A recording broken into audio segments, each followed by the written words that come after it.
विविध भारती पुणे ठळक बातम्या.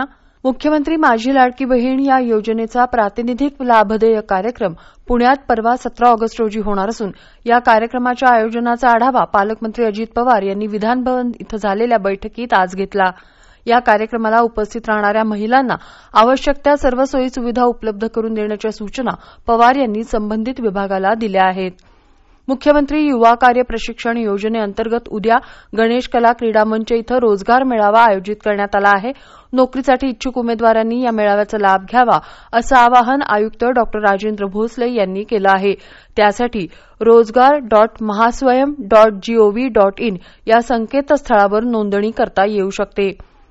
येरवडा परिसरातल्या शास्त्रीनगर चौकातल्या वाहतूक कोंडीवरचा उपाय म्हणून उड्डाणपूल आणि भुयारी मार्गाच्या 97 कोटींच्या प्रकल्प आराखड्याला पुणे महापालिकेच्या अंदाजपत्रक समितीच्या बैठकीत मंजुरी देण्यात आली आहे, अशी माहिती आमदार सुनील टिंगरे यांनी दिली आहे.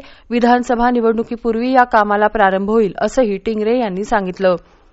महाराष्ट्र गृहनिर्माण आणि क्षेत्रविकास प्राधिकरणाच्या म्हणजे म्हाडाच्या अधिकृत संकेतस्थळाची नामसाधर्म्य असणारं बनावट संकेतस्थळ तयार करण्यात आलं असून या माध्यमातून काही नागरिकांची फसवणूक झाल्याचं निदर्शनाला आलं आहे. या पार्श्वभूमीवर म्हाडा प्रशासनातर्फे अज्ञात व्यक्तींविरोधात सायबर कक्षामध्ये तक्रार दाखल करण्यात आली आहे. हॉकी इंडियानं गोलरक्षक PR श्रीजेशच्या सन्मानार्थ राष्ट्रीय वरिष्ठ पुरुष संघातून जर्सी क्रमांक 16 निवृत्त केला आहे. वरिष्ठ संघातील कोणताही खेळाडू 16 क्रमांकाची जर्सी यापुढे घालणार नाही. पॅरिस ऑलिम्पिकच्या यशस्वी खेळानंतर श्रीजेशनं अलीकडेच हॉकीमधून निवृत्ती जाहीर केली.